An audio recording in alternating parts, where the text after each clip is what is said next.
As human beings, we are all strange and remarkable in our own ways, but a small percentage of us are far stranger than the rest. And in this video, you are going to see exactly that.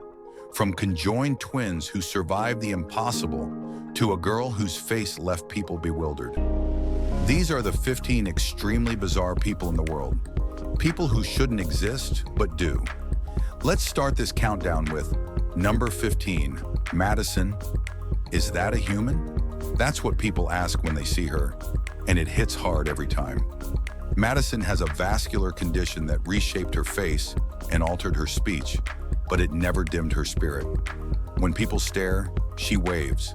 Not shy, not uneasy, just open. And when someone waves back, her whole face brightens, and she tells her mom like it's the best part of her day. Her world runs on warmth, laughter, and the light she carries into any room. Making friends comes easily. One wave at a park or pool, and she's already sharing a laugh. However, the message needs to come through.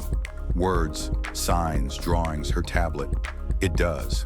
She's been through surgeries, a track, and facial palsy, but she still wrestles her brother, teases Chris, and shows off her muscles like a tiny superhero. Her mom and Gigi homeschool her and remind her every day she's not just loved, she's one of a kind. Number 14, Callie and Carter Torres. Their story aired in 2018 and few could forget it. Callie and Carter were born joined at the pelvis, sharing everything below the belly button, each with one leg. Doctors studied the scans and braced the family for the worst. They said the twins might not make it through the first night, but they did, and they kept going. They kept breathing, they kept growing, they kept defying every prediction. Twins like them account for fewer than 5% of conjoined births, and even fewer survive past infancy. But these two, living in Idaho, reached their second birthday with a quiet strength that pulled an entire town in close. No one really knows where they are now or how they're doing, but people haven't stopped hoping they're still okay. Number 13, Lucas Stephen Hawking once said he didn't care about fame, just that people like him could feel safe. That hope still doesn't reach everyone. Lucas lives with myotubular myopathy. He can move only a few fingers, that's it. But he wants what most teenagers want. Someone to talk with, someone who gets it, someone to sit next to and just share a moment. Most kids aren't sure how to approach him. He can't run, can't throw a ball, can't join the game, so he's left out. But Lucas is easy to know. He likes music. He's into board games. He's someone who wants to connect, not to be pitied. He wants people to ask what he enjoys, not what's wrong. No one seems to know where he is now. No updates, no follow-up. That's how it often goes with kids like him. They slip out of view, quietly, unfairly, and they're the ones who deserve to be seen the most. Number 12, Jojo isn't strange. He's a man whose body is slowly turning to bone. He has a rare disease called fibrodysplasia ossificans progressiva. It turns muscle into bone after even the smallest injury. A fall, a bump, even a cut becomes permanent. He's 32, never kissed, and honest about how hard it is. His shoulders locked up at 4, elbows followed by 8. Scoliosis came in his teens. By 18, walking was no longer an option. 5 full years, gone, stuck in bed. He's grieved, he's screamed. Not because he expected answers, but because sometimes there's nothing else to do. X-rays show his body wrapped in extra bone. The pain, he says, can't be measured. Still, Joe stretches, fights muscle loss, and faces what's ahead without flinching. He doesn't chase false hope. He holds on to the truth. That's his way through. This isn't inspiration, it's survival, raw, brutal, and honest to the bone. Number 11, Shirley Alvarez. Shirley proved that being different doesn't have to be a burden. At 9, she was hit hard by systemic scleroderma. Her skin tightened, her joints locked up.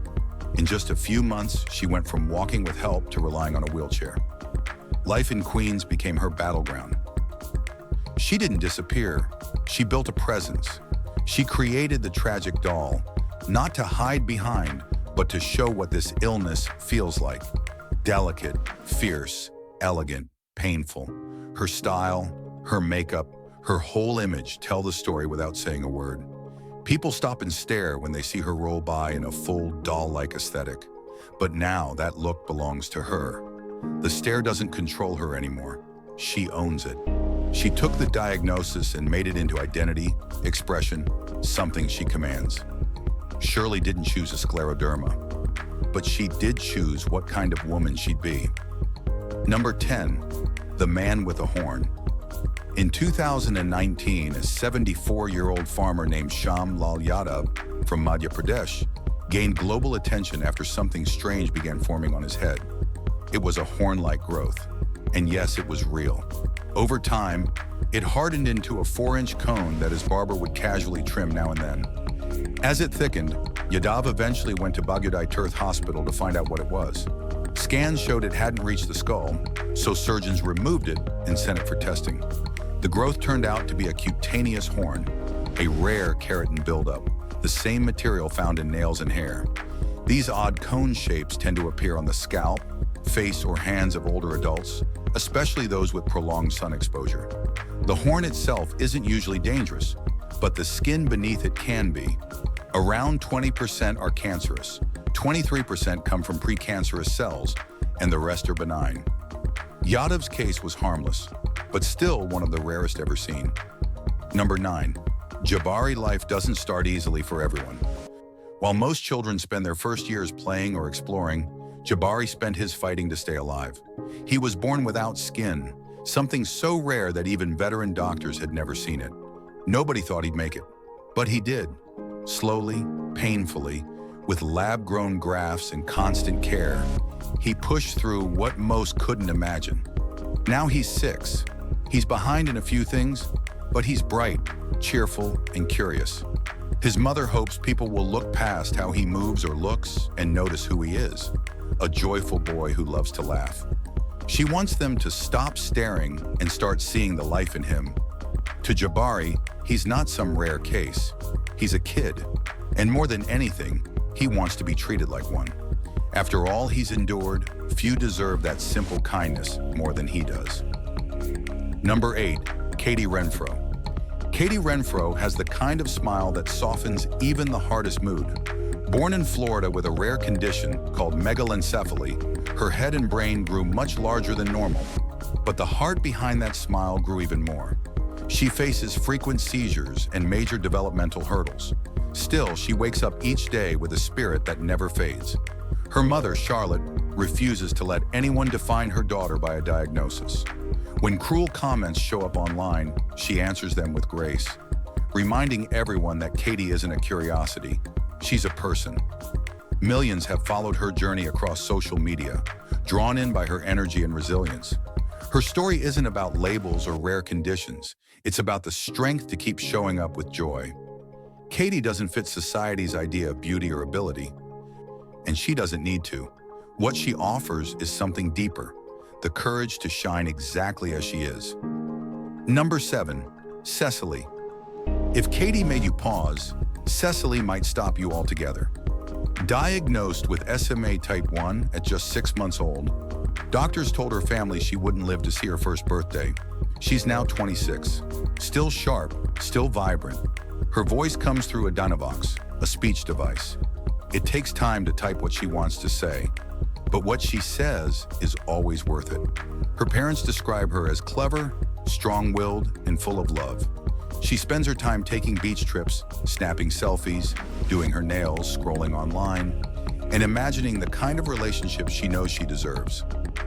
Yes, it may take 10 minutes for her to respond, but her words carry more weight than most. She only asks people to stay long enough to hear her. To look past the chair, to look past the diagnosis, Cesily shows what's possible when someone is seen completely for who they are, not what they live with. Number 6, Carly Findlay. Few people carry what Carly does, and even fewer carry it the way she does. She lives with ichthyosis, a rare skin condition that's visible the moment you meet her. But what she asks for is simple. Say hello. Don't open with questions. Don't treat her like an exhibit.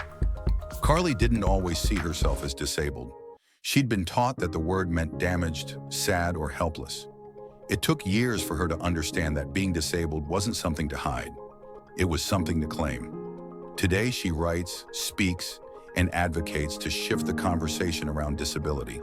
Her memoir, Say Hello, challenges others to approach with respect, not assumptions. She wants kids to grow up seeing disability not as something broken, but as something real and human. She doesn't want pity. She wants honesty, inclusion, and a world that makes space for people like her. Carly doesn't ask to be fixed. She asks to be seen. Number 5, the man with no face, Jose Mestre. Jose Mestre from Portugal lived most of his life with a massive facial tumor that first appeared on his lips at age 14. Over the next 4 decades, it grew to over 5 kilograms, covering one eye, making it difficult to breathe and nearly impossible to eat. Jose went untreated for years, held back by wrong medical advice, religious fears, misdiagnoses, and financial hardship. By the time help arrived, the tumor had overtaken his entire face. In 2010, he traveled to Chicago, where surgeons performed 4 major procedures. The first removed the tumor completely.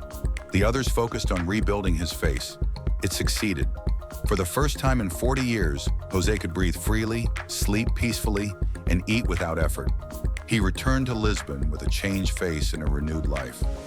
After decades of pain and isolation, Jose finally received more than just medical treatment. He was given dignity, support, and the chance to be seen. Number 4, Elaine Davidson. Elaine holds the Guinness World Record for the highest number of piercings in the world, over 11,000 and still counting. But her story isn't about totals. It's about what those piercings mean. Born in Brazil and now based in Scotland, Elaine got her first piercing in 1997. What began as a simple decision grew into something deeply personal. Her entire body became a living expression, marked with studs, hoops, and spikes. Each one reflects a moment, a choice, a refusal to hide. People stare, some applaud, some judge, but Elaine never wavers. She never wanted to meet anyone's expectations of normal. She wanted to be honest, bold, and visible. She's been featured in media worldwide, but insists it was never about recognition. It was always about freedom. Her body is not just a vessel, it's her story. And when you decide to live in your truth, you don't need approval. You only need to stand by what you've made. Number 3, Runa Begum. Runa Begum's life began in a remote village in Traura, India, a place too poor to handle the weight of her condition. She was born with hydrocephalus, which caused her head to swell to nearly 3 times the normal size. Her parents, Abdul and Fatima, had no access to proper treatment. But everything changed when a local photographer captured her image. That photo spread around the world. Help followed. A Norwegian charity joined with Fortis Hospital in India, and Runa was offered free surgery. Her head size was reduced from 94 to 58 centimeters, a result that astonished even doctors. Her journey became the heart of the Netflix documentary Rooting for Runa, a moving look at hope in the face of poverty. Sadly, she passed away in 2017 at only 5 years old, yet her short life reached across borders and touched millions. Runa became a symbol of how one image and one child can awaken compassion around the world. Number 2, Jackson Buell. In 2014, Jackson Buell was born in Orlando with almost no skull and less than a quarter of his brain. Doctors said he wouldn't survive beyond a few days, but Jackson stayed for 5 years. He had microhydranencephaly, a rare condition that made life uncertain from the beginning. Still, his parents, Brandon and Brittany, chose to continue the pregnancy and gave him all the love they had. They called him Jackson Strong, and the name stayed with him. He smiled. He responded to touch. He made gentle sounds. He had a spark that connected with people everywhere. Thousands followed his journey online, offering encouragement and strength through his struggles. Jackson passed away in 2020, held by his family. His story wasn't about loss. It was about presence, faith, defiance, the kind of strength that doesn't need explanations. His life was short, but it mattered deeply, fully, and far beyond what anyone expected. Number 1, Tim Mason.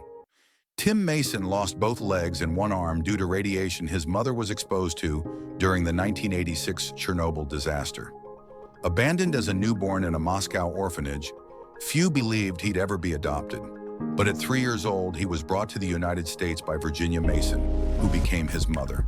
Today, Tim is 25 and lives in Connecticut. He goes by Wunnel Tim online, where he shares his life without prosthetics. He stopped wearing them years ago. They never felt natural. He works out daily, losing 18 kilograms in 2021, and credits training with keeping his mind and body strong. He answers every question people ask, even the awkward ones, and handles it all with sharp wit and calm honesty. He's not surviving, he's thriving. He runs, he lifts, he laughs. He's faced more doubt than most people ever will. But he isn't trying to prove anything. He's showing what real strength looks like, without limits, without apologies. We hope you've enjoyed this video. If you did, then like, share, and subscribe. We'll catch you later.